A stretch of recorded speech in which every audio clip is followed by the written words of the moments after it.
and the speculative philosophers. Different processes of material gain and different processes of liberation have also been described: karma-yoga, jñāna-yoga, and haṭha-yoga. The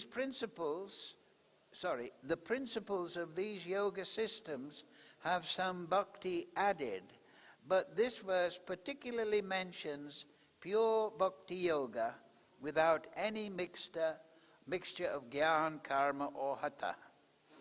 As indicated by the word ananya-cetāḥ, in pure bhakti-yoga, the devotee desires nothing but Kṛṣṇa. A pure devotee does not desire promotion to the heavenly planets, nor does he seek oneness with the brahma-jyotir or salvation or liberation from material entanglement. A pure devotee does not desire anything. In Caitanya-caritāmṛta, the pure devotee is called niskām, which means he has no desire for self-interest. Perfect peace belongs to him alone, not to them that strive for personal gain. Whereas a jñāna-yogī, karma-yogī, or haṭha-yoga has his own selfish interests, a perfect devotee has no desire other than to please the Supreme Personality of Godhead. Therefore, the Lord says that for anyone who is unflinchingly devoted to Him, he is easy to attain. A pure devotee always engages in devotional service to Kṛṣṇa in one of the various personal features.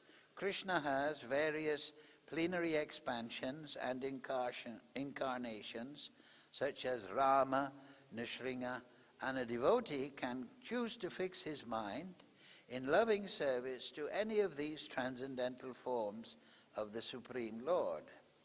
Such a devotee meets with none of the problems that plague the practitioners of other yogas.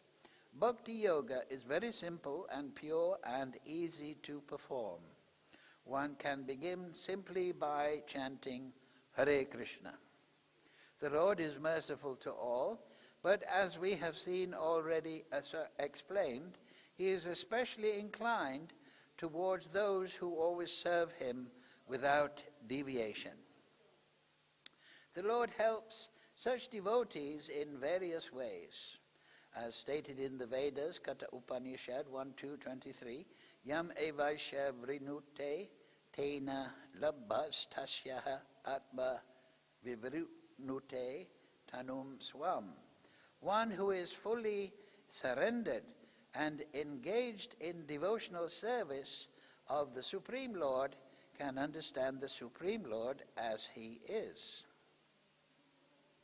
As it is stated in the Bhagavad Gita 10.10, Dadami buddhi-yogam tam, the Lord gives such a devotee sufficient intelligence so that ultimately the devotee can attain Him in his spiritual kingdom.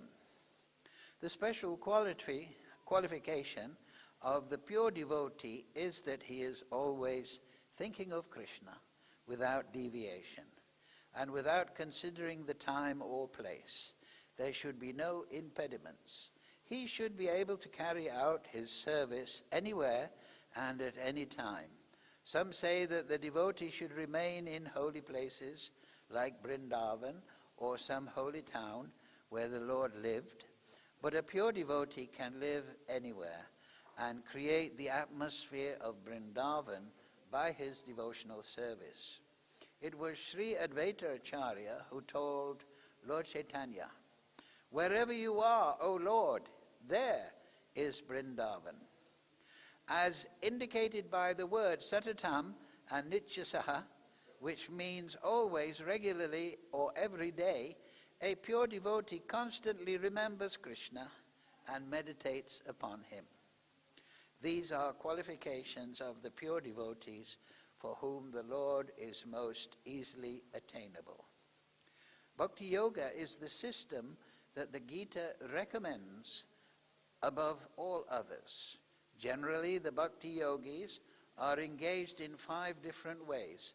Shanta bhakta, engaged in devotional service in neutrality. Dasya bhakta, engaged in devotional service as servant. Sakya bhakta, engaged as friend. Vatsalya bhakta, engaged as parental. And 5, madhurya bhakta, engaged as conjugal lover of the Supreme Lord.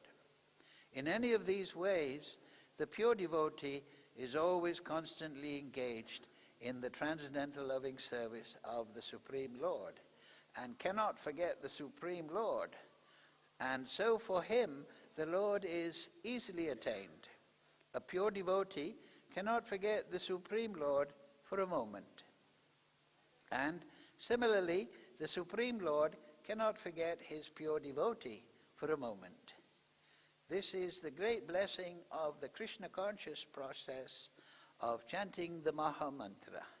Hare Krishna, Krishna Krishna, Hare Hare, Hare Ram, Ram Ram, Hare Hare. Mukam karochi vachalam bhangam laite girim yakripatamaham bande Shri Guru Dinatarinam ananya-cetāḥ satatam yomam smarati nityaśaḥ tasyāhaṁ su-labhaḥ pārtha nitya-yuktasya yoginaḥ. For one who always remembers me without deviation, I am easy to obtain, O son of Pṛthā, because of his constant engagement in devotional service. Yes, for one who always remembers me without deviation. So, because of his constant engagement in devotional service. So, smaranam, remembering Kṛṣṇa, is devotional service. We have 9 Navavida Bhakti, Shravanam, Kirtanam, Smaranam. So the devotee, because of bhava, because of prem, is always entranced upon the Supreme Lord. And this entrancement of the Supreme Lord takes 4 moods, as Prabhupada pointed out. There is the Shantaras, the Dasya and Sakya, and Vatsalya and Madhurya bhavas. So these are moods. So devotional service is generally divided into 2 sections by the acharyas. There are 8 stages, but they also divide the acharyas into 2. Vaidhi Bhakti and Bhava Bhakti. So Vaidhi Bhakti is subdivided again into 2. Vaidhi, where the aspirant follows rules and regulations. This creates a desire to attain Kṛṣṇa. Now we hear in the purport that the devotee has no desire. We've discussed this before. But we should be very careful to understand that this means the devotee has no desire for anything material. Prabhupada spent the first part of the purport explaining that karma-yoga, jñāna-yoga and haṭha-yoga, these have an admixture of bhakti, particularly the way Kṛṣṇa explains it.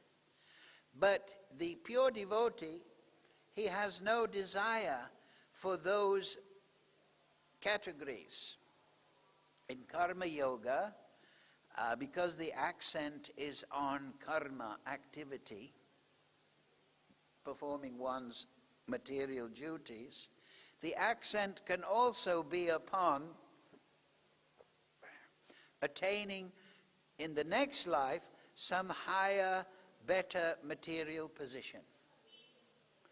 The karma-yogī knows the laws of karma, that if I perform good activities, I'll be elevated.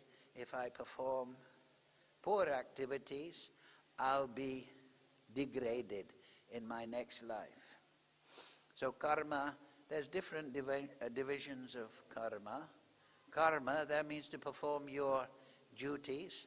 Vikarma, to perform activities against your duties. akarma, not to perform your duties, to be in abeyance. Nice karma is to perform your activities without desire for some material gain. So that is the perfection of karma. There is also ugra karma. Ugra karma is the step after vikarma. Vikarma means not to perform activities against your material duty, but ugra karma means grossly sinful activities.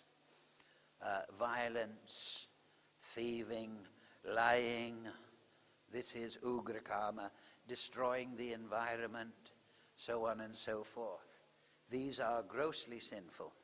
So that will degrade one, and one may even fall into animal species.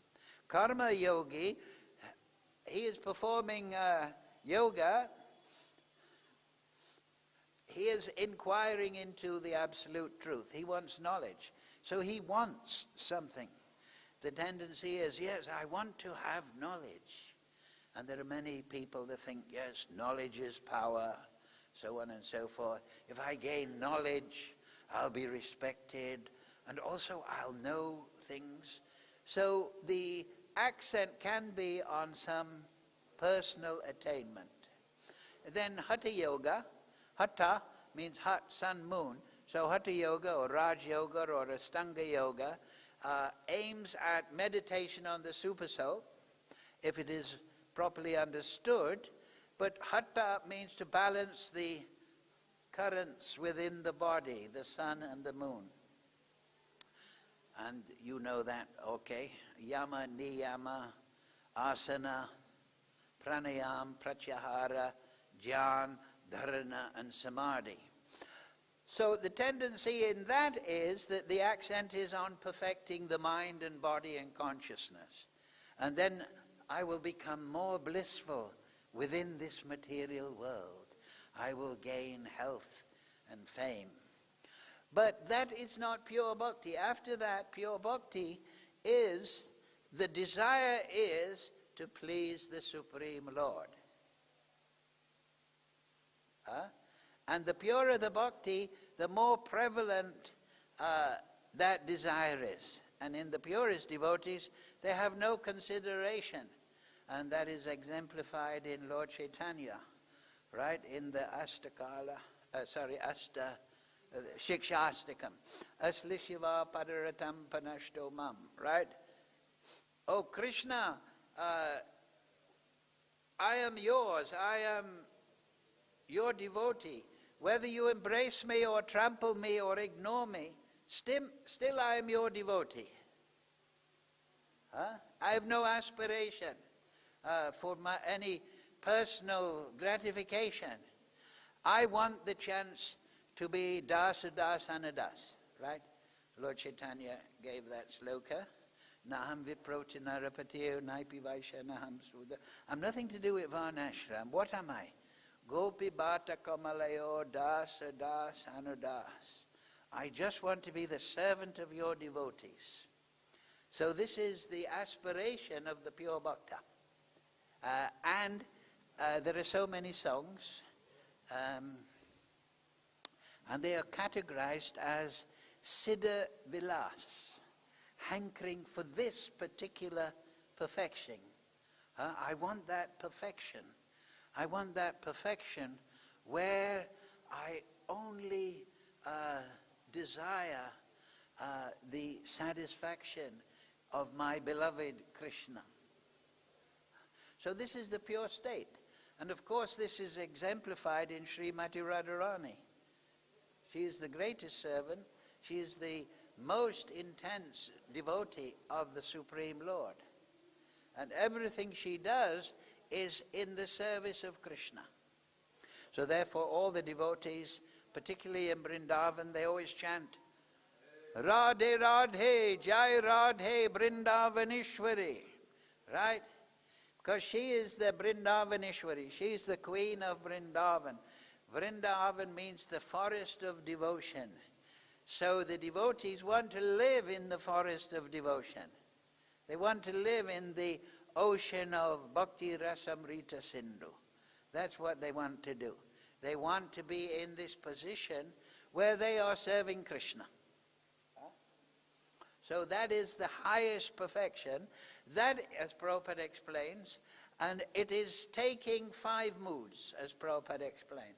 So this is siddha-vilas. So though the Purport, like we said before, in the purport, Purport said, the devotee is not desiring this or that. He is referring to the earlier section where he enumerated karma-yoga, jñāna-yoga, haṭha-yoga. Because they tend to draw out some self-interest. But the pure devotee is just devoid of material or selfish or self-interest. He's just desiring the Supreme Lord. So this is prayojan tattva. The philosophy of Lord Chaitanya, of the Vedas, of course, is sambandha, abhideya, prayojan. Sambandha means relationships between Kṛṣṇa and his energies. Abhideya is the processes, the activities of bhakti, such as navavida bhakti, shravanam, kirtanam, smaranam, padasevanam. And prayojan tattva is the goal and the necessity. So for the devotee, it is not just the goal, it is the necessity of his life. So, prayojan tattva, we should understand very nicely. This chapter, Attaining the Supreme, so we should understand very clearly what is that highest position, what is that mood within Vrindavan. What is the mood of the Ras Leela? What is the mood of Nanda and Yashoda? What is the mood of the cowherd boys? What is the mood of the servants of Kṛṣṇa? We should understand that mood. And here Prabhupada explains it is without self-interest.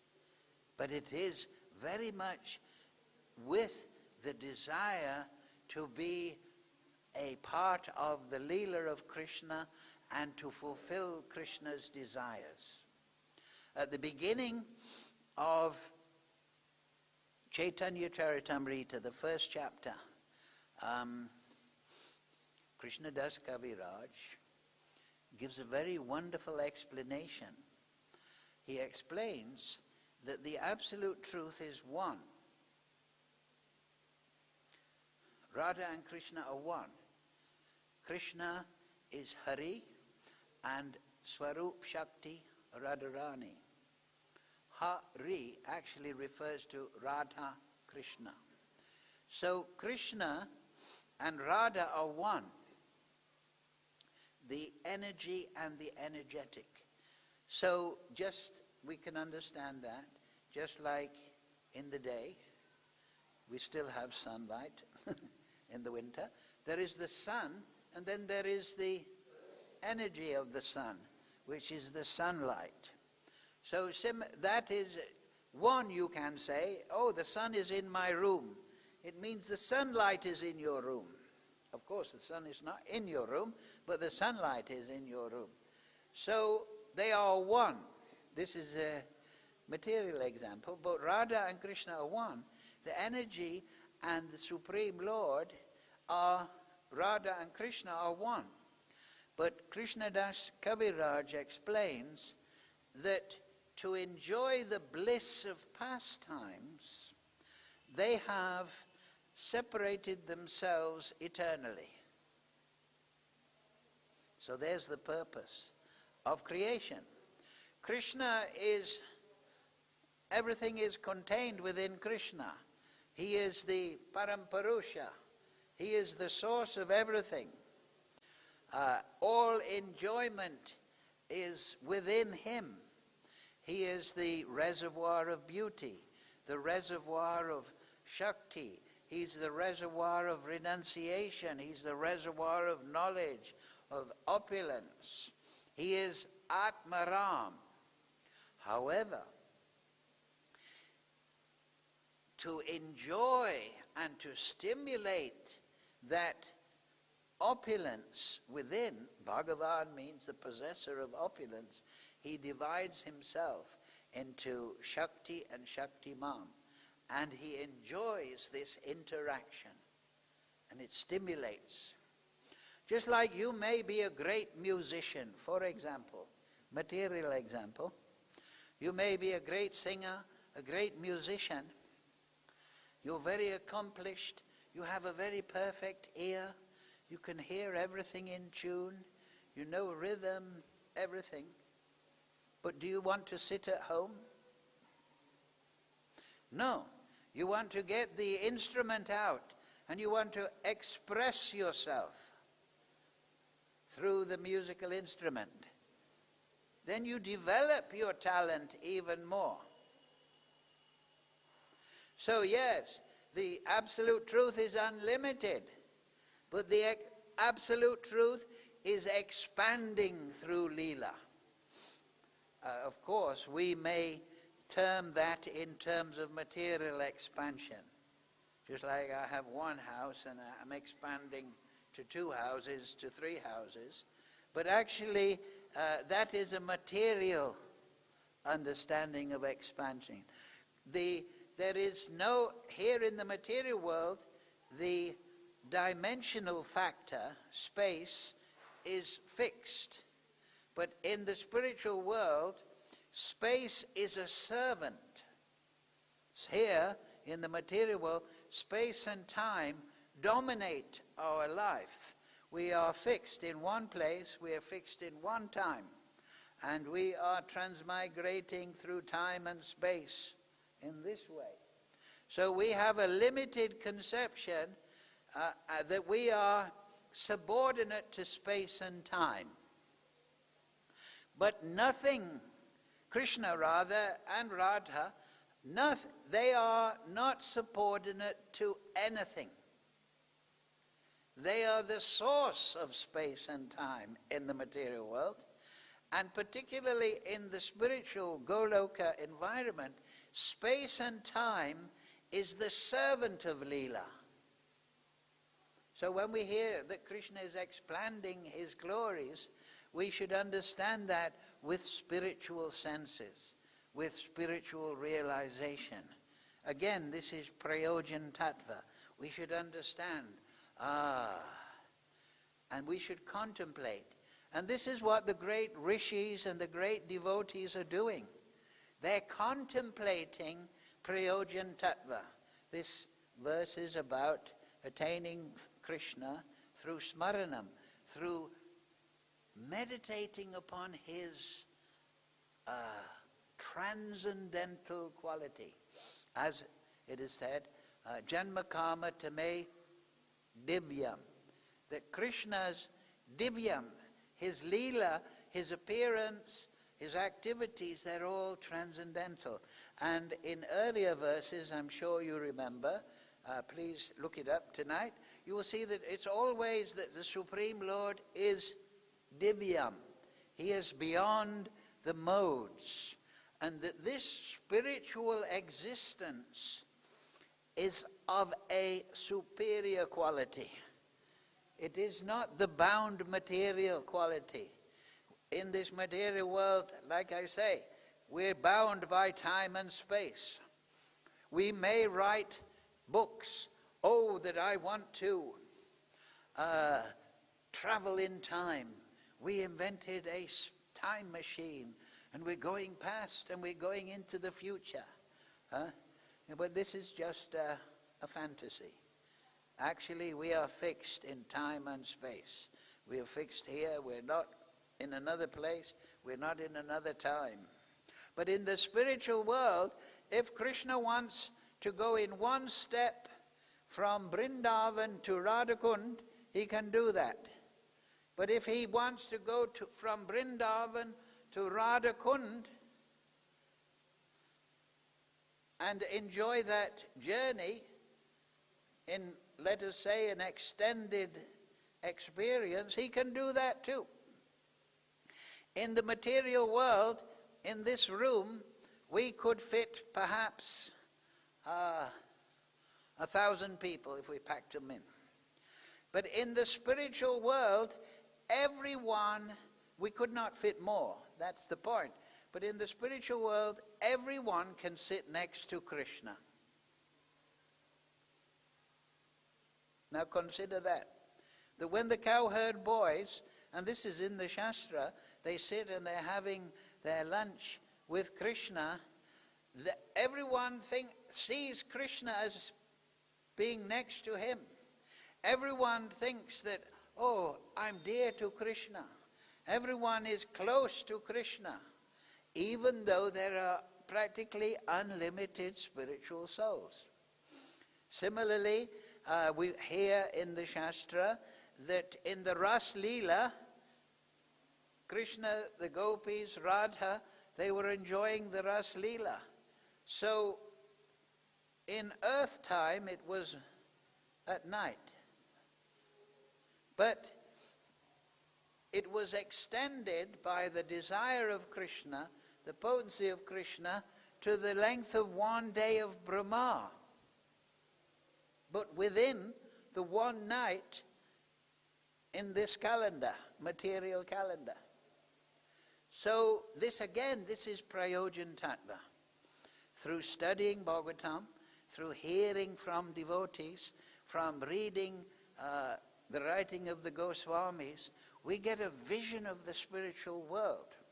And that vision of the spiritual world is all attractive, because it is Kṛṣṇa's abode. Kṛṣṇa is all attractive, Radha is all attractive, Goloka Vrindavan is all attractive.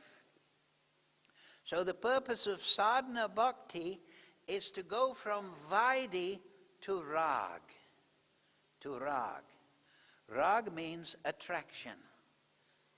And we talked about this last week, that by following rules and regulations of sadhana bhakti, one develops the desire to attain Kṛṣṇa, siddhivilas.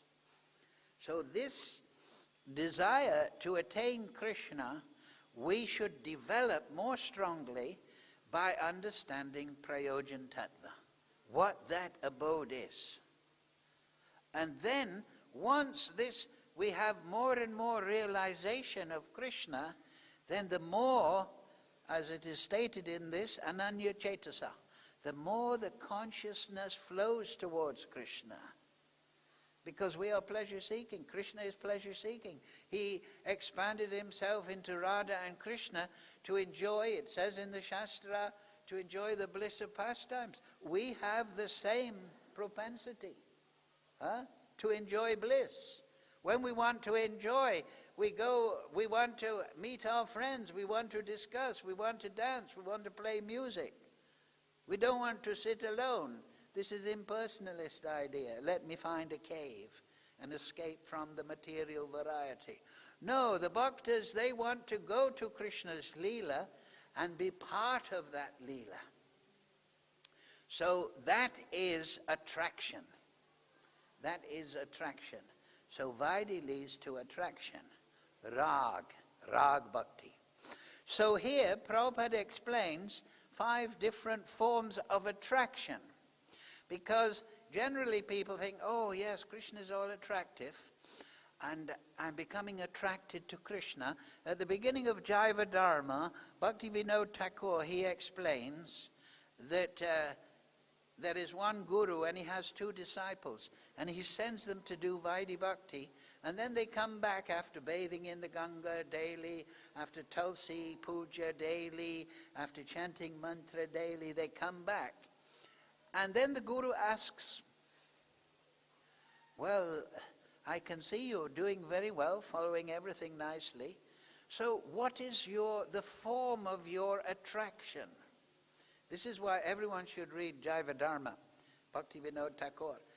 And then one says, well, I'm finding an attraction towards Kṛṣṇa in Sakyabhav. And then another devotee says, I'm finding attraction to Kṛṣṇa in Madhurya Bhav. This is in Jaiva Dharma. So the Guru instructs them, okay, now you take shelter of the Madhurya Bhav devotees headed by Radharani. You take shelter of the Shakya Bhavs headed by Balaram, Sridham, so on and so forth. And you meditate upon those pastimes in your bhajan. So Rag Bhakti means that. In a general sense, you can have Shantaras. This is the topmost attainment of meditation in the Stanga. Oh, I appreciate the power of the Supreme. He is ruling this material world of space and time. But it is not an interactive. But so, in the Caitanya-caritāmṛta, Lord Chaitanya explains, I have appeared in the material world, charibhav, to give charibhav. This is why Lord Chaitanya is Namo Mahavadanyaya. He's the most merciful, because he is anxious to give this attraction. So we're performing Vaidhi Bhakti, but we should understand that if we want to go from purely Vaidhi Bhakti, we must develop a rag and become fixed in that. Therefore, in the other, Rupa Goswami explains that ato shraddha, tato sadhusanga, right? The first faith, then sadhusanga, then bhajana kriya. We follow the sadhana given by the devotees, and then what happens? Anatha and nivritti. Then all the unwanted desires go away, like we discussed at the beginning of class. But then what happens? Nishta. So nishta doesn't mean, we often hear this expression, oh, he's fixed up. But nishta actually means that we are fixed in a particular mood of attraction. Whether that be dasya bhav, sakya bhav, vatsalya bhav, or madhurya bhav. And we are nishta because we are cultivating that internally. Then what comes next? Ruchi. And then tata bhavaha. So that is bhava bhakti. That means at bhava bhakti, after cultivating this attraction to Kṛṣṇa in a particular mood, then this bears the fruit of bhava bhakti. This is the Ujjvala Nilamani, also nectar of devotion. You can hear all these things. And then this bhava reveals Kṛṣṇa and our direct relationship with him. You understand this point? And then this is attainment of Kṛṣṇa. It is attainment of Kṛṣṇa in our nitya swarup, our eternal form. So yes, we are attracted to Kṛṣṇa. Very good. But if you perform sadhana bhakti with proper understanding of prayojan tattva, you will be observant to find what is that bhava, that mood of attraction that is intrinsic to my soul. This is the important point. That this, we hear from Shastra, what do we hear?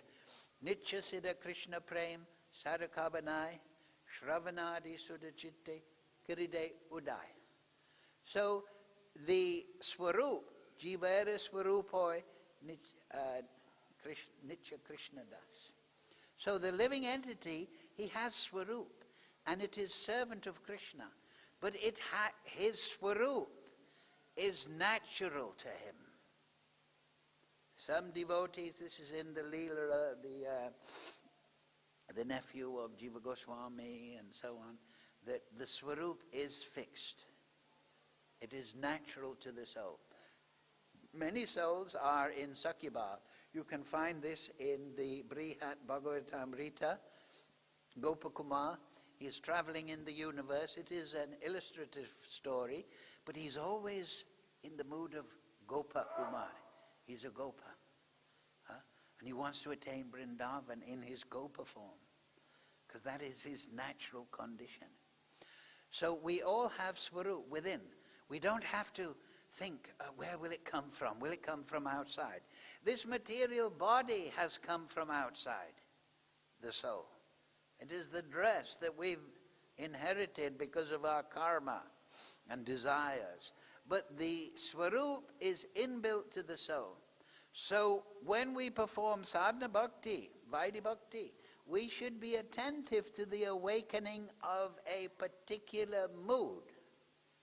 And then when we chant, we should be chanting, desiring the fulfillment of that. That is called siddha-vilas. And you can read so many bhajans by the acharyas, Narottam Das Thakur, Bhakti-Vinod Thakur, and they are hankering for this perfection.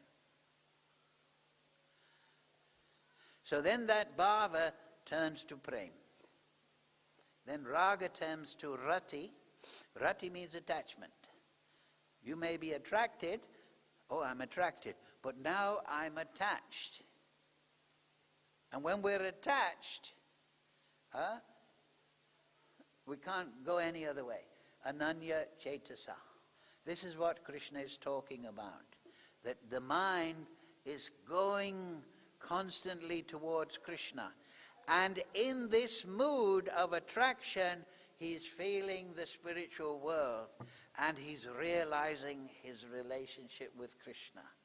And that is perfection. Hare Krishna, Krishna Krishna, Hare Hare, Hare Ram, Ram Ram, Hare Hare. So thank you very much. Any question? Of course.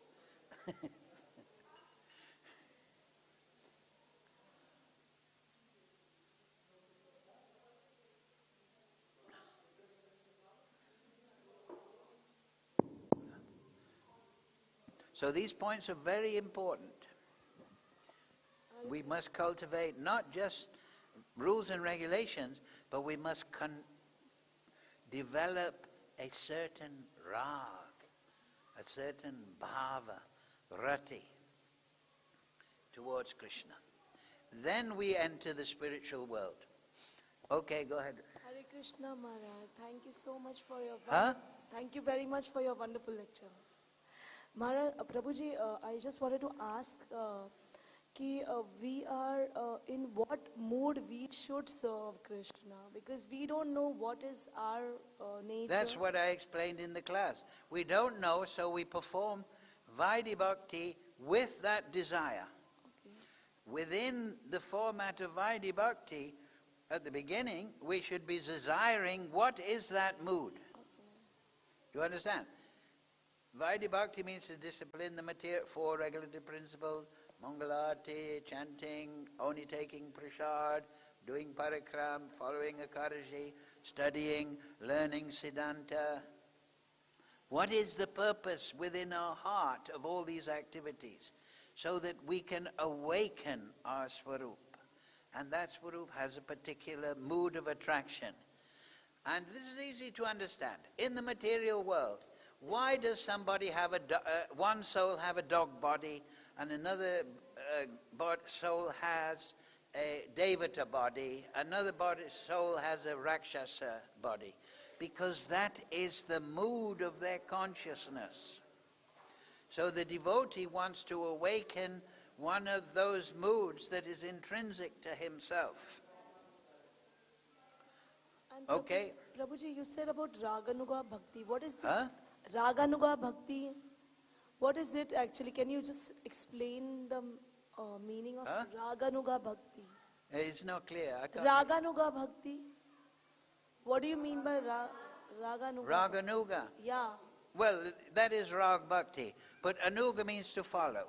So when the Raga awakens, we follow the Ragatmika devotee. Like I said in the class, if Madhurya Bhav is awakening, we take shelter of the leader of Madhurya Bhav, Srimati Radharani. If Vatsalya Bhav is awakening, we follow the mood of Nanda Yashoda, Rohini, Sunanda, and so on. The cowherd boys, there are leaders. They're called Raga Atmika. They are the leaders of certain moods.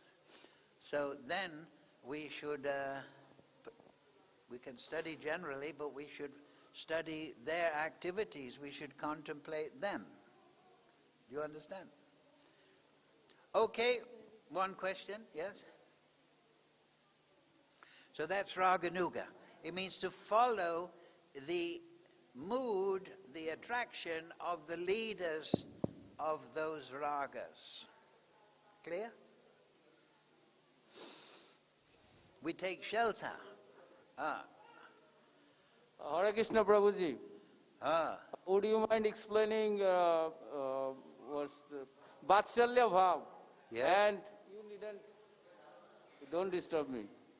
Prabhuji, would you mind explaining Vatsalya Bhav and Madhurya Bhav? Well, that's a big class. You should read Ujjwala Nilamani for Madhurya Bhav. It's in section, is there in Nectar of Devotion. Vatsalya Bhav. It is the mood of Nanda Yashoda. And also, not just Nanda Yashoda, but Sambandha Bhav also means that those that have a parental attitude towards Kṛṣṇa, like the elderly gopis and gopas of Vrindavan, they have a protective mood. That's basically the mood of Vatsalya Bhav. It is protective, instructional, like Nanda and Yashoda. They're chastising Kṛṣṇa, they're instructing Kṛṣṇa. That's Vatsalya. Huh? That's Vatsalya Roop. Yeah. So you read Nectar of Devotion. Also, you get one Jaiva Dharma, Bhakti Vinod Thakur, and they're all enumerated there in seed form. And the last one, Prabhuji? Madhurya Bhav. Yeah, in Well, brief. that is, Radharani is the Raga-atmika devotee for Madhurya Bhav. So you can study 10th canto. That's what the Bhagavatam is for. It takes us through different relationships with Kṛṣṇa, and then it comes to Brajanandan Kṛṣṇa, the darling of Vraja, and that is expounded in snapshot form in the 10th canto. In brief, I just want to have it from you. In brief. What's that? I just want to have Well, I did already in brief. The Madhurya Bhav is not for general discussion, it is highly esoteric. Therefore, Rupa Goswami wrote Ujjwala Nilamani to expand Madhurya Bhav. But we see Madhurya Bhav, it is expanded, expounded, enumerated, illustrated in the Ras Leela. Yep. Right? Yep. The gopis, they had no other desire other than to serve Kṛṣṇa. Lord Chaitanya, his discussions with Ramananda Roy. So, then there is the song of the bumblebee, Radharani chastising the bumblebee. Kṛṣṇa has gone to Dwarka. Gopi Gita is there in the Bhagavatam. The song of the gopis, they are expounding their mood towards Kṛṣṇa, their mood of separation. So you can study all those things. In fact, you must. If we don't, you see, in the material world, what do we have? We have a mind, consciousness, and we're always remembering things, friends and enemies, things we have to do, and this happened to me, and I want to do this. So the bhakta, he wants to replace that material spell of the three modes with meditation upon the spiritual world. You understand? Yep.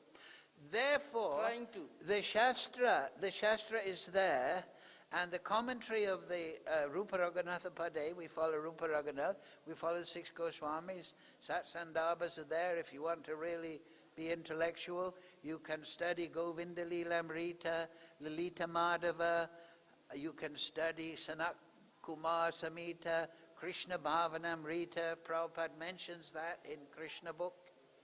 So, that is what we should be filling our minds with. You understand? And then, like today's verse.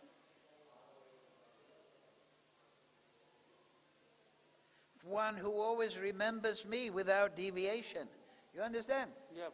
We will then become realized, but we must support that with desire to attain it, and we must support that with following the rules of sadhana. Do you understand? So, But we should be filling our mind with all these leela of Kṛṣṇa. And then our mind, we should be constructing, just like the Brahma Samhita, for example. Chintamani prakara sadmasakalpa vriksha, right? It is explaining Radharani and Kṛṣṇa sitting on a throne, and the gopis, the Ashtashakis are there and they're performing arti. So this is what we want to fill our mind with. And this will purify us of material attractions and material karmas. You understand? And then we'll understand directly. Therefore, Srila Prabhupada, Srila Bhaktivinoda Thakur, Srila Bhaktisiddhanta, Sad Goswamis, Lord Chaitanya, they have always given all these great literatures. Bhanu Swami has translated so many. We should be filling our mind with these on a regular basis. Sadhana means regulated devotion. So it's okay, regularly going Mangalarti, regularly chanting 16 rounds, but we should be regularly studying the vision of the spiritual world. If we just follow in a mechanical way, if we just chant in a mechanical way, do you understand my point? We must chant with desire. Oh Kṛṣṇa, please take me to spiritual world. What does Kṛṣṇa, Prabhupada always quoted, Nityo nityanam chaitanas chaitananam, eko yoda dadati kaman. There's one supreme eternal, supremely conscious eternal, and he is fulfilling the desires of all the living entities. So the basic format for attaining the Supreme is one word: desire. Right? Yeah. If we desire to attain Kṛṣṇa, Kṛṣṇa will fulfill that.